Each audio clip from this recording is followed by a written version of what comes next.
Hello and welcome to Hope Bombs. My name is John Bagnato and I'm here today to tell you we have an awesome show for you, right? Hope Bombs, right? What we are here to talk about is some pop psychology, right? Pop philosophy, pop culture, and my favorite always, maybe a little Pop-Tarts, right? Because really, who doesn't like those? And I'll tell you this, when we get to that point in our journey, I will share some quality, like really quality Pop-Tart stories for you. But today, what we need to focus on, what we need to get done in a short amount of time is we are going to talk about this book right here. We're going to talk about this book right here. All right. I don't know if you can see it. It's backwards, whatever. But this is the monk who sold his Ferrari. What I'd like to go into for the next few minutes of this project, what makes this book so important. And our Hope Bombs podcast is not just going to be about books. It's going to have a lot to do with books, and I'll get to that over time of why certain books and reading and certain things, not only in pop culture, pop philosophy, and like I said, pop psychology, right? We want to look at the term pop psychology. It's a very, very loose term for just getting better, right? We all hear these things, these adages. We all hear, mindfulness and, connection and take time for yourself and meditation. We have, you walk into any store, you see this, a plethora of books on self-help. Well, I'm here to tell you, right, what I aim to do for this podcast and future podcasts is to help you kind of digest a little bit these books. The idea of having someone have to go through, how many pages in this? This is, I don't even know. Robin Sharma. I'm going to mess up names so bad. I mean, really. And especially, wait till we get to Patanjali, right? Wait till we get to the Sutras of Patanjali. I'm going to go over those in a big way, right? I'm super excited for them. I am a yoga teacher. And I've used yoga and the 8 limbs of yoga to kind of bring my life into this just really awesome place. But we're going to be talking about, right, this book's what, 200 pages, right? 200 pages. Well, we ask ourselves, why is The Monk Who Stole His Ferrari a relevant book? Well, one of my favorite things is the dude was a lawyer, right? My man was a lawyer, right? He was making money, right? He had money, he had cars, he had all of these things, and he basically was like, screw that, I am not happy, and I'm out. I'm done. I need to go study with these monks to basically unscrew my life. All right? And when we think about that, man, what did this guy do? This guy, right, he had everything that, oftentimes a lot of us normal folk out there, we don't have, the opportunity to have certain things financially, right? Like, look, as much as I'd like a Lamborghini, that's really not in the cards at this present juncture in my life. Now, my boy Robin Sharma, he was able to afford that. His career, he had an illustrious career as a lawyer. Why would you give it up? And I think that what brings us to today's show, right, today's podcast, is that precious idea of why would one give one up? Why would one stop doing something that was profitable to roll the dice and become a monk? It's pretty simple, right? The answer is pretty simple. The answer is he wasn't happy, right? He wasn't happy. I have a friend. I have a lot of friends that are in unions that they do very, very manual labor jobs, and they look at me sometimes as a yoga teacher. I was a Marine. I'm able to get dirty, right? So I know how to get dirty. I've been to war. But at the same time, I have a very cushiony job. I've been a personal trainer. I've been a nutritionist. I've sat in offices. I've sat at desks, and I've been in gyms. I've been in very, very non-demanding workplaces, sans the Marines. Right, obviously Iraq and the Marines and the war, that was a different story. But my day-to-day job after, I'm pretty lucky, right? I live a pretty relaxed life, physically. All right? So, going back to that, people don't understand that, I'm using them as an example for a very, very specific reason here. A lot of those guys, some of those guys, like my best buddy, he loves building stuff. Right? He loves building stuff. He gets out there, and I know because he shared this with me that when he finishes a day of work, he feels accomplished, right? He can look at his frame, he can look at the walls, he can look at things that he himself built, that he created. And remember that creation, because that's going to come back into play a little bit later in the podcast, and a little bit later when we talk about this book, when we talk about The Monk Who Sold His Ferrari. Now, once again, I got to tell you this. Everything that I'm going to be talking about on this show, I'm not getting paid. I'm not getting paid by Robin Sharma. Listen, he doesn't need me to make any more money. I need him more than he needs me, hence why I'm talking about his book, right? Because I think it's valuable. And like many of the other books and things that I'm going to be talking about, whether it's a philosophical idea that I'm probably going to screw up somehow, because there's just, if you ever talk to philosophy professors or any of those guys, they just, your mind can be blown, right? They're smart. Never argue with a philosophy professor. Trust me, they're going to win. Before I get too sidetracked on that, I want to go back to my buddy who's a carpenter. He feels a sense of creation. Now, he might love his job, because that's one particular example, but I know many, many people that go to work every day to make ends meet so that they can live. Right? We have to do certain things. Like, everything is an exchange of energy. Money is a tangible exchange of energy. And I'm going to go into that. I have a series of podcasts coming up. The Harvard Business Review did an excellent article on value that we're going to unpack. But we're not there yet, but we're here today. And that's what we want to be concerned with, is today. So, The Monk Who Stole His Ferrari. I'm going to reference, I have a bunch of stuff that I really want to talk about when it comes to this. And quite frankly, I can't memorize stuff. I tried. So I'm going to read some stuff to you guys, because I think that the important things to understand from these books, the take-homes. I grew up with Cliff Notes. There's many other things now that can actually make our reading quicker, sharper, whatever it is. Right? But something that we have to understand, and I see people all the time, we're searching for that wellness. We're searching for that high quality of life, our existence. And in our book, The Monk Who Sold His Ferrari, he challenges that, and he challenges that to the extent that he wants to say that true success, right? We look at true success as financial, right? Oh man, we made all this money. But true success comes from inside, right? It doesn't matter, how much money we have or don't have. Listen, money helps. Let's not get it twisted, right? Money helps. Money can solve a lot of problems. Let me tell you this. A lot of my problems would be solved by money.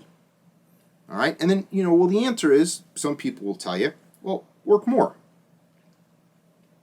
And what happens is it becomes a slippery slope.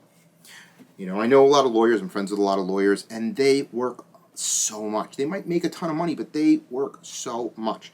In fact, I actually don't really know any lawyer that's still practicing law in a firm, in their own firm, especially if it's their own firm, that doesn't work 7 days a week, right? So the question is, well, what's the quality of life? Everybody's different. One of my buddies loves working. Genuinely. It's not a workaholic. It's not an addiction. He loves it. And, you hear throughout our lifetimes, right? We always hear, if you're doing something that you love, you never work a day in your life. We hear that. It's an age-old adage. If you haven't heard it, I'll say it again. You never work a day in your life if you're doing something you love. And he found it. He's lucky. But Robin Sharma, the monk who stole his Ferrari, clearly didn't find it, because he might have found one area of success. Right? He might have found one area of success. But we would argue, how successful is he if he's friggin' miserable? If he's miserable, if my dude is miserable, listen, all the money in the world All the money in the world is not going to stop misery. I'm sorry. Let me tell you this. Let me talk to you from a place of someone who suffered from PTSD from war. Right? All the money in the world wouldn't have fixed that. In fact, if I had more money at that time in my life, I probably would have caused more chaos than I did. Think about that. Think about that statement. So here I was back in 2008, 2009, 2010, suffering from depression, PTSD, anxiety, and I was broke. I was unemployed at the time after I got out of the military. I didn't have a job because you want to know what the truth is. There's only so many things tangibly that one could do post what I did in the military, right? It doesn't open up. I didn't learn any engineering. I didn't learn anything other than one thing. And I'm not even going to go into that right now. But my point is that just imagine if I had a big old bankroll, big old bank account. I could tell you this. It would have been a mess. I would have been a mess. If I had just got home from war with a ton of money, I would have blown it on God knows what. So money, will it solve problems? Money helps. And it helps greatly. But is it going to bring you happiness? And Robin Sharma, in this book, The Monk Who Sold His Ferrari, explains that. I mean, the title says it all. He sold his Ferrari. And I love talking about the idea of Ferraris, and I'm going to get into this down the road with a lot of other things, with the idea of attachments, what we are attached to. We have an infinite amount of life, if you think about it like this. We have as much life as we live to. Right? We can say that we have an infinite amount of life. And some people say it's finite. And to be honest with you, both are correct. But the reality of the situation is we have one life. Right? At this point, we don't have many lives. We can say it's as short or as long as it is, but we have one of them. And what I'm trying to get at, and what Robin Sharma found, is that with his one life, you want to be happy. You want to be happy. And that's what Hope Bombs is. That's why I picked this particular book. That's why I picked this particular concept to talk about for my first podcast, right? And whether you're hearing me on YouTube, whether you're hearing me on Spotify or any of the other podcast streaming services, I'll say it here now, look, most of my episodes for my podcast will be recorded for YouTube, right? So please don't forget, I'll say it at the end about subscribing, and it helps because let me tell you this, what I'm doing right now is the same thing Robin Sharma did, right? Changing your life. 2020 was an insane year for all of us. We can all agree with that, right? 2020 was an insane year for all of us. But it gave many people the opportunity to stop the hustle. Right? There's a lot of people out there, there's a lot of journals right now calling this time in the world the Great Resignation. The Great Resignation because people are quitting their jobs. People are just doing all this other stuff because we suddenly had this time. We had this break, right? The virus and what went on in 2020 forced us to stop, forced us to pause. Most of us, right? I'm not telling you to go out there and quit your job because we need to live, we need to work, we need to contribute something meaningful to society. But what Robin Sharma and The Monk Who Stole His Ferrari is, and just like my buddy who's a carpenter that's so happy building, listen, he knows he's killing his body. He knows he's beating himself up. But his solace is that he still's creating something. It's the getting up and it's purpose. And that's what I really want to go into, is purpose. I believe Robin Sharma says the purpose of our life is to pursue our purpose. The purpose of life is a life of purpose. I think that's what he said. You can quote me on it. No, don't quote me on it. In fact, probably don't quote me on anything because who knows. But the purpose of life is living a life with purpose. All right? So, going back to my buddy who's a carpenter, going back to him who takes this massive satisfaction from creating. We might have jobs that we might not love, right? And there's nothing at this moment we can do. Don't get me wrong.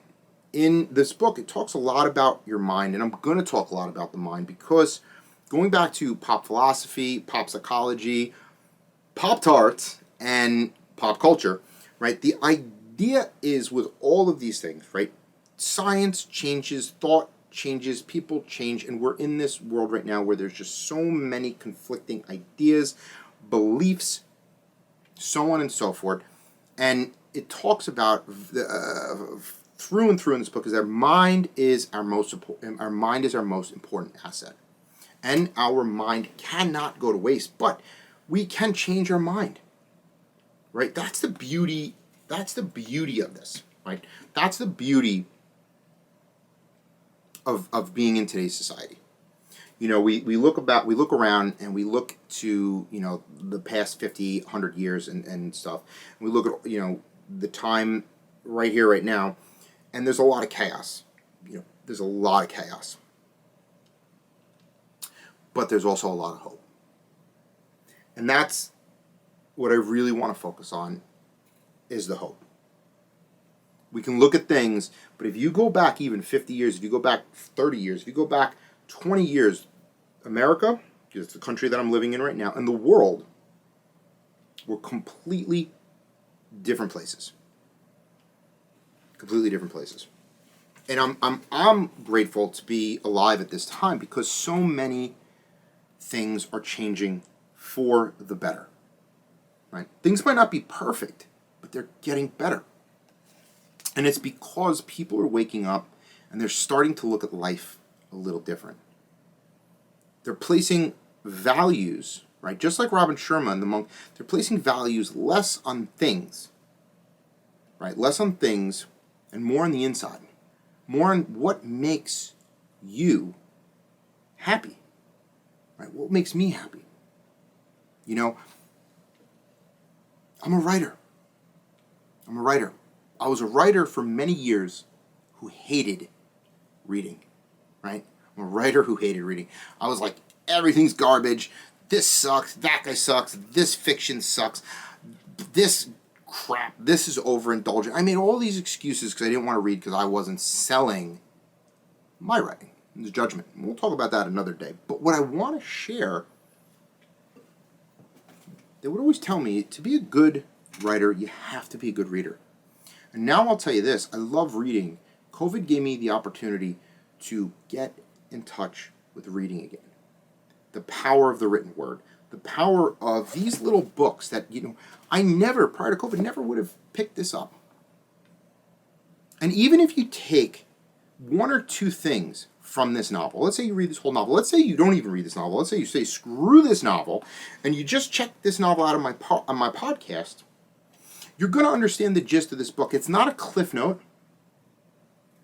I'm not giving you the dissertation of this book. It's not a free. You still got to read the thing. Pick it up. Support writers, even the ones that are making money. It's important, right? Written literature. Listen, we want to look at the world. Everything runs on writing. Your TV shows, your movies, your music, your advertisements, your marketing, everything. There is a writer. There is someone writing behind that on every facet. Your television shows, the Kardashians, which I don't want to say anything mean. I don't know them personally, and I've never watched a single episode. I just can use them because they are, referenceable, right? But there were writers behind that show. There were writers. There were people scripting out scenarios, talking of things. And you know why I know this? I've done it. I've done it in news and broadcasting, and I've been there, right? So that's really why I'm here, right? Because I'm so blessed to be here today talking to you, right? The person that's out there that's trying to connect with the bigger picture, right? That's what I want to kind of call life. And I originally had my idea of what length of podcast that I wanted to do. This is a little longer than I expected because I'm excited, right? Super, super excited about these things that we're talking about. I'm super excited about this book, right? Something that they say in this book, and I want to leave you with a couple anecdotal things that are just super important. Sharma, or I think that's how you say his name, Robin Sharma, I'm hoping. He said, we can't afford the luxury. Check this out, the luxury. We can't afford the luxury of one negative thought. Think about that. One negative thought. I have dozens of negative thoughts sometimes go through my head a day. Dozens, right? But when I bring the attention, when I'm mindful, when I bring the attention onto the fact that, hey man, that's a negative thought. right? What is that thought helping? The thought's helping nothing, right? Negative thoughts is living in the problem. Negative thoughts are not living in the solution. They're also not living in the moment, right? They're destroying your serenity in the here and now. And he talks about that, right? And he talks about that. And the other thing he talks about with our mind, and I'm going to talk to a lot about the mind because it's so important. And it's a muscle, and we have to use it. If we stop, what do they say? If you don't use it, you lose it. Well, it's the same thing goes with your mind. Growing up and thinking like, oh man, I'm 16 years old. I know everything. I've lived. Well, okay, well, they're not the same that they were 60 years ago or 40 years ago. You have to keep growing. We have to keep learning, right? Hope, right, is that ongoing process of continuing to believe in whatever you hope for, whether it's religion, whether it's family, whether it's God, whatever it is. We're just hoping for something better. Great, I'm with you. Hope bombs, right? Check it out, hope bombs. And I'll explain, down the road where hope bombs came from. But, I want to pause for a second. Right, I want to pause for a second, and I want to go over a few things that, and a couple other things that Sharma. I keep looking at this book over here because I'm like, what am I? I can't say his name. A little slow sometimes, a little shot out. But the mind, he said, is a wonderful servant, but it is a terrible master. Sometimes we can get into our heads. Sometimes we get into our heads so bad. We put ourselves into this like nightmarish place, right?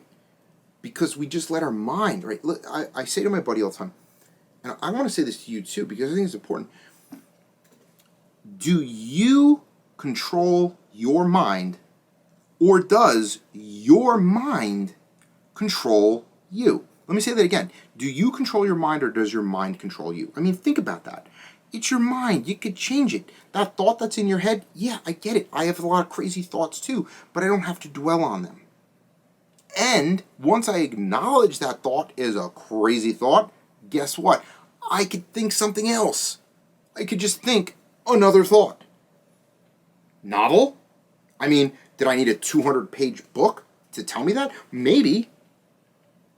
Listen, it don't matter when you learn it. Doesn't matter. Listen, sometimes I need to hear the same crap over and over and over again. Sometimes I need to hear the same stuff in different ways just for it to sink in. I'm Italian. I'm thick-headed. I'm a thick-headed Italian. I need to be just constantly bombarded with positivity to think positive. And you want to know what?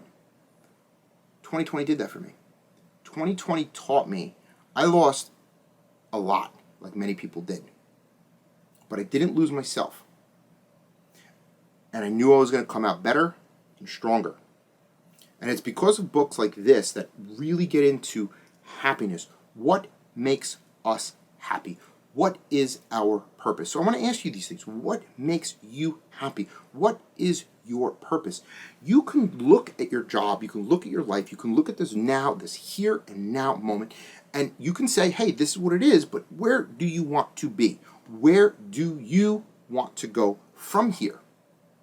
You don't have to stay stuck in negative thoughts.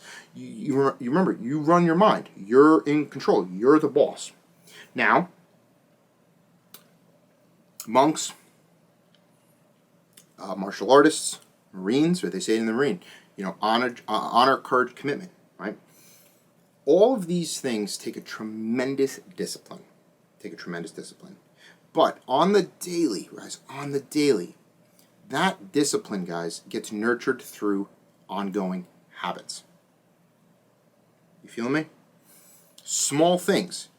Pick one thing about your life that you want to improve upon and just commit to that change. Be disciplined. Right? He talks in extent in this book, and I don't want to go into it anymore or much more because we're hitting like a long time here. I mean, I think, what am I on? 24 minutes, guys. Wow. Where does it go? Right? Where does it go? It flies. It flies for me.